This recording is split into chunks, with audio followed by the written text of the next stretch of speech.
Olá, é, vamos continuar? Eu separei aqui, pessoal, eu devia, na verdade, talvez, ter falado isso na primeira aula, mas tinha tantos aspectos que eu queria, enfim, trazer e trouxe, que eu deixei para agora, não tem problema nenhum. É uma espécie de contextualização do CDC, ainda. Vocês viram que a gente está no comecinho ainda, né? Quanta coisa tem para falar. E também uma contextualização e análise de alguns aspectos mais teóricos agora. Primeira contextualização.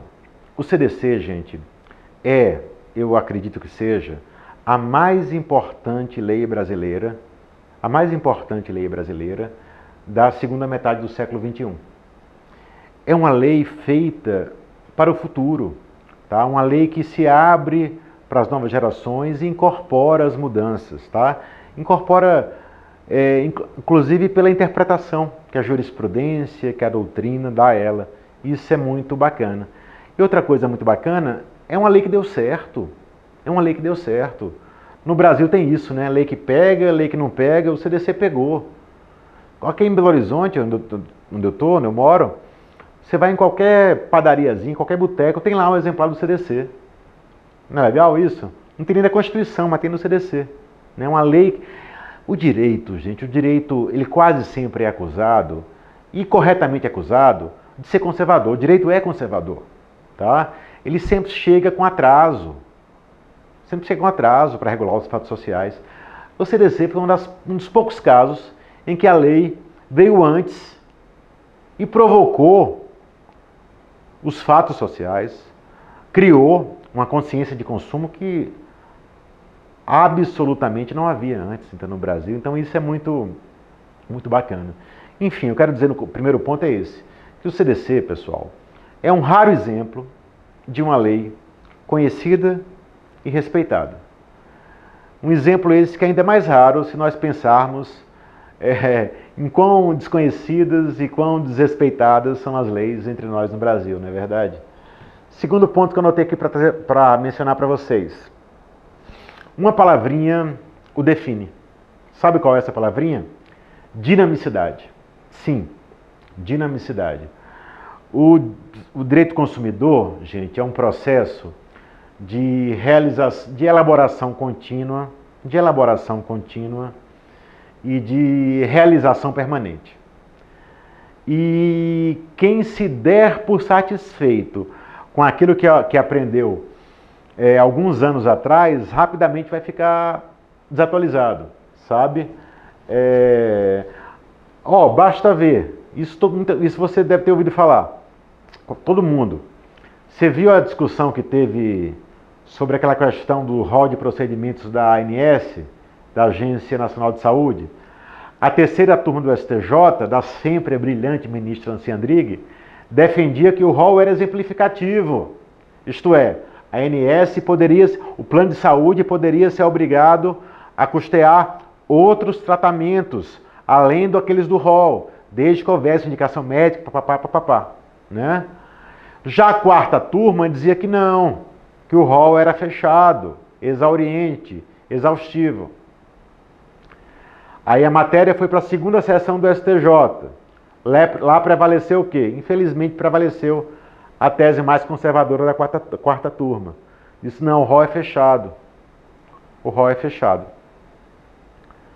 A pressão popular foi tão grande na internet sobretudo, que logo depois o Congresso editou uma lei, cadê? Lei 14.454, 2022, Lei 14.454, dando razão à terceira turma, dizendo que o rol era exemplificativo dentro lá de certas condições que ele estabelece. Percebe?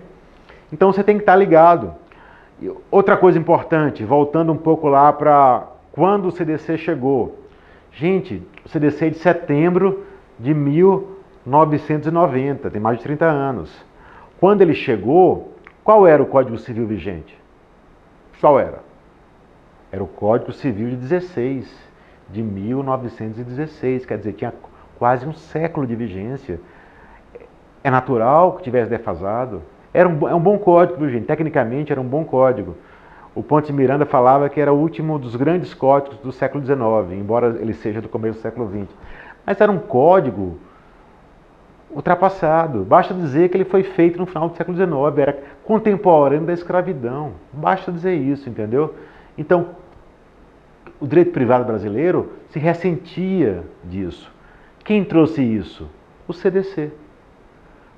Trouxe pela primeira vez a boa-fé objetiva, que depois o Código Civil 2012 veio a prever, né? Trouxe a teoria da desconsideração, trouxe a responsabilidade objetiva como regra geral. Qual é a exceção? A exceção no CDC, veremos depois nos princípios, é o artigo 14, parágrafo 4º. O artigo 14, parágrafo 4º, que é o caso de culpa dentro do CDC, é a exceção, não é a regra geral, diz respeito aos profissionais liberais. Um médico, você vai no médico, tem um erro médico, aplica o CDC? Aplica o CDC, sem dúvida. Salvo se for um posto de saúde, um hospital público, aí não. Mas qualquer médico, hospital privado, aplica o CDC. Tá? A gente vai ter uma aula depois só sobre as questões médicas.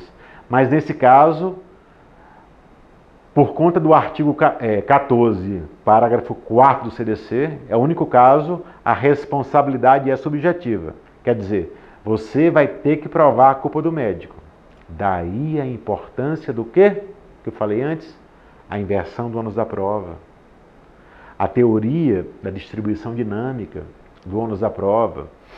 E por aí vai, né, gente? Mas é isso, gente. Outro ponto importante.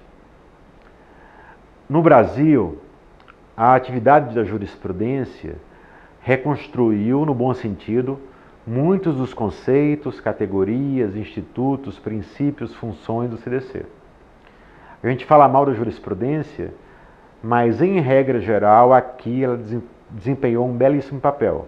Sobretudo no STJ, ministro Nancy Andrighi, espetacular, e ministro Herman Benjamin, ou Herman Benjamin, depende de como você quiser pronunciar. São os dois espetaculares. E lá atrás, o excelente civilista, ministro Rui Rosado de Aguiar, e também o ministro Salvo de Figueiredo Teixeira, mineiro, falecido, esses dois últimos falecidos já, né? Eu acho que esses 4 foram nomes assim para ficarem eternamente marcados na história do direito do consumidor brasileiro, sabe? E outra coisa, gente, para quem está fazendo concurso, você sabe, as questões de concurso público cada vez mais exigem o conhecimento da jurisprudência do STJ em consumidor. E já na primeira fase, não é? Em quase todos está lá no enunciado. Segundo a jurisprudência do STJ, responda segundo a jurisprudência do STJ. Não é verdade? Bem por isso, meu livrinho de consumidor, agora em 2023, nunca imaginei, gente. Quando é que eu imaginei que eu ia ter um livro em 18ª edição, né? 18ª edição. É um sonho, assim, para mim, que quem me conhece sabe que outras vaidades eu não tenho, não, mas o que faz brilhar meus olhos é isso, sabe, alguém me conhecer por algo que eu escrevi. Isso me dá uma alegria que eu não posso explicar, é tão profunda que é. Mas por que eu falei isso? Porque no meu livrinho de consumidor, inclusive o título dele já fala Manual de Direito do Consumidor à luz da jurisprudência do STJ. Aí eu coloco questões dele no final de cada capítulo. Uns 10 anos atrás, por aí, eu estava vendo uma questão de juiz ou promotor de São Paulo, questão da SESP, parece, estava assim: aplica-se o CDC aos cartórios, quer dizer, os cartórios podem ser fornecedores de serviço à luz do CDC. Eu coloquei, não, está errado, não pode. Aí fui ver o gabarito, estava certo. Eu falei, eita rapaz, errei. Aí fui ver, gente, tinha acabado de sair um só julgado do STJ, até do ministro Herman Benjamin, dizendo o contrário, só um, dizendo que sim, o STJ, sim podia aplicar o CDC aos cartórios, e só com um único julgado, a SESP no mês seguinte já colocou isso na prova fechada, para vocês verem, tá? E até hoje só tem esse julgado, essa matéria do cartório, eu voltaria a ela depois, tá? porque tem alguns detalhes que a gente precisa analisar sobre isso. Mas hoje a posição é essa do STJ. O cartório pode sim ser fornecedor de serviços à luz do CDC. Sabe, gente? E tudo isso muda muito, gente. Muda muito. Outro exemplo importante, aquele artigo 42, parágrafo único do CDC. Lembra dele? Quem já estudou consumidor? É aquele que trata da repetição do indébito. Digamos que você, sei lá, você deve para a NET, para Claro aí, e você pagou sua mensalidade desse mês. Só que a NET e a Claro cobraram de novo. Você vai e paga de novo. Você pagou 2 vezes. Qual a solução que o CDC no artigo 42, parágrafo único, dá para isso? A Claro, a NET vai ter que devolver em dobro o que você pagou. É a chamada repetição do indébito. Sabe qual era o problema?